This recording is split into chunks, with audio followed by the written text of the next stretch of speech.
trabalha.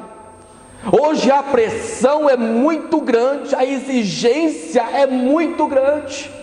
A cobrança da sociedade, ela dita um perfil de vida, um modo de vida, que se você fugir daquele perfil, parece que você não vai ter sucesso, você vai ser um fracassado, e isso começa a pressionar a sociedade.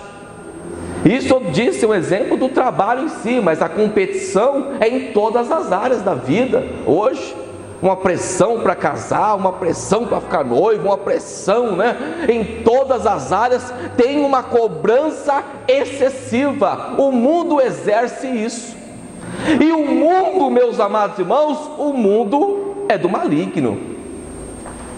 A palavra mundo, nós vamos ver 3 contextos na Bíblia.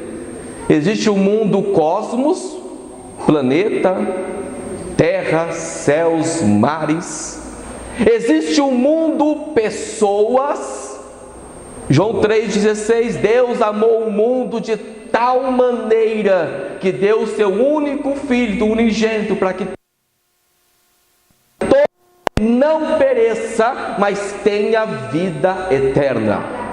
Este mundo aqui não é o mundo cosmos, é o mundo pessoas. Mas existe também o mundo sistema. É esse que a Bíblia nos alerta. É esse que Jesus disse: olha, tome cuidado, porque o mundo vos odeia. Vós não sois do mundo. E que mundo é esse? É o mundo político, o mundo social, o mundo filosófico, o mundo moral. É este mundo que a Bíblia diz que alerta o nosso coração para nós tomarmos cuidado. E esse mundo, ao decorrer dos anos, tem mudado e tem exercido uma pressão na mente da sociedade em si e da igreja, porque a igreja está inserida na sociedade, uma cobrança excessiva. Por isso nós vemos essa avalanche de doenças mentais, pessoas depressivas, pessoas nervosas, passando com um terapeuta, psicólogo. Isso 20, 25 anos atrás não tinha isso. E consequência disso, doenças cardíacas, que é o que mais mata hoje, problemas no coração, que é devido ao estresse, é tudo emocional. Observe que dentro desse contexto, meus amados irmãos, nós como igreja, nós temos que entender, no plano espiritual, que nada é por acaso, irmã Rosângela. Tem um trabalhar maligno em relação a isso. Porque se Satanás prejudica os membros em si, no seu intelecto, na sua saúde emocional, certamente a sua fé vai ser abalada. Certamente vai ter algumas lutas que não vai conseguir vencer, vai vir a depressão, vai vir a vontade de tirar a própria vida. E nós vamos enxergar dentro disso uma ação espiritual. E dentro disso, nós vamos observar, dentro da vida do apóstolo Paulo, como ele teve equilíbrio emocional. O apóstolo Paulo, poderia até pegar um outro exemplo, não tinha problema algum, tantos homens de Deus, mas o apóstolo Paulo, o Senhor colocou no meu coração que este homem tinha tudo para ser um homem depressivo. Vamos ler em 2 Coríntios, capítulo de número 11.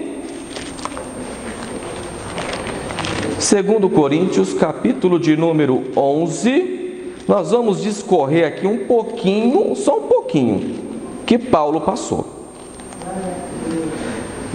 Capítulo 11, versículo de número 24. Vamos ler 4 versículos. Vou ler para que nós ganhamos tempo. Recebi dos judeus 5 quarentenas de açoites menos 1. 3 vezes fui açoitado com varas, 1 vez fui apedrejado, 3 vezes sofri naufrágio, Uma noite e um dia passei no abismo, em viagens muitas as vezes, em perigos de rios, em perigos de salteadores, em perigos da minha nação, em perigos dos gentios, em perigos na cidade, em perigos no deserto, em perigos no mar, em perigos entre os falsos irmãos, em trabalhos e fadiga, em vigílias, muitas vezes em fome, em sede, em jejum, muitas vezes em frio e nudez. Olha só este relato. Quem sabe, se eu não tivesse aqui, quem sabe os irmãos conhecedores da palavra, anunciado que esse relato é do apóstolo Paulo, dentro desse retrospecto todo, certamente alguém já vinha no coração, já vinha na mente, ó, isso aí deve estar na psiquiatria. Esse aí, olha, certamente ou tanta coisa que ele passou, ele certamente deve estar, olha, numa situação deplorável aí, já deve ter falecido no mínimo, né? Não aguentou a pressão, desgostoso da vida, né? Alguém mal-humorado, alguém infeliz, mas isso não é o retrospecto da vida do apóstolo Paulo. Olha tanta coisa que este homem passou.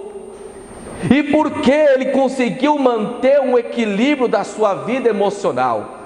Ele sofreu traumas, meus amados, 3 naufrágios, açoitado, fome, sede, sofreu com os falsos irmãos, ele vai dizer, era para ter saído da igreja, ter abandonado, ela está aqui meu cartão de membro, vou deixar de ser crente. Ele era para ter traumas, né? Dentro da sua mente que, olha, haja psicólogo para tratar com esse homem. Prisão. Afinal, ainda morreu na prisão, abandonado, sozinho. Este homem era para ter problemas emocionais, certamente. Mas o que este homem fazia, eu peguei alguns pontos aqui, o que este homem fazia para sua mente ser sã, ter um equilíbrio emocional, servir a Deus com qualidade. O que nós vamos aprender agora neste momento é dentro deste ponto de vista. Primeiro, que nós observamos na vida de Paulo, ele era capaz de cantar quando havia mais motivos para chorar.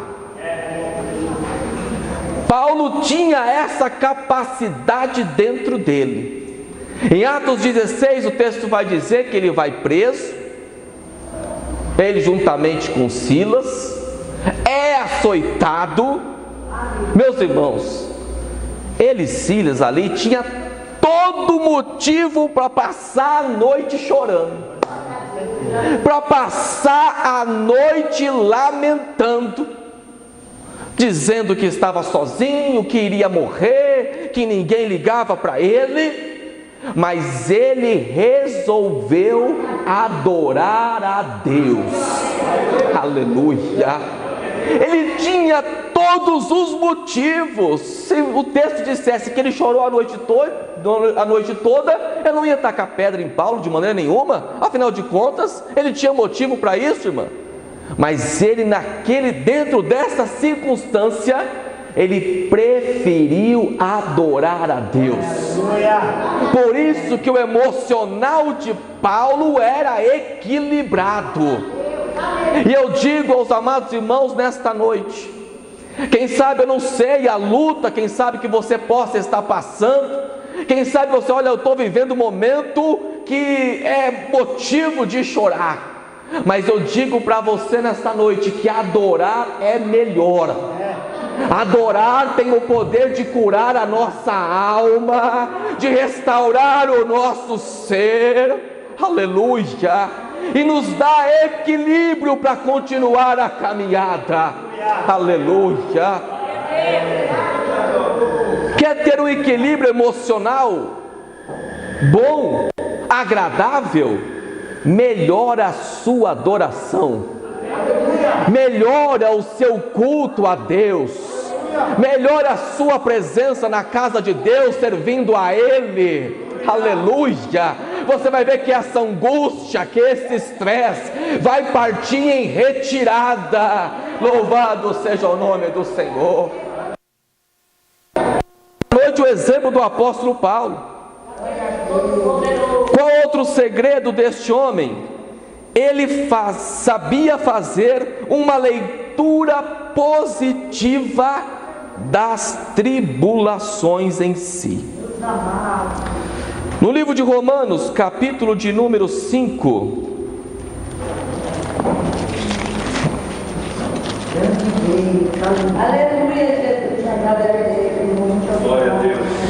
versículo 3 diz assim: e não somente isto, mas também nos gloriamos nas tribulações, sabendo que a tribulação produz a paciência, e a paciência a experiência, e a experiência a esperança. Louvado seja o nome do Senhor. Olha o que Paulo vai nos ensinar aqui. Ele fazia uma leitura positiva das tribulações ao qual ele tinha. E muitas dessas crises emocionais é porque nos falta paciência. Paciência para conseguir vencer. Quem nunca, diante de um problema, diante de uma dificuldade, já disse dessa forma, né? Até falando consigo mesmo, às vezes falando Senhor, às vezes falando sozinho, né?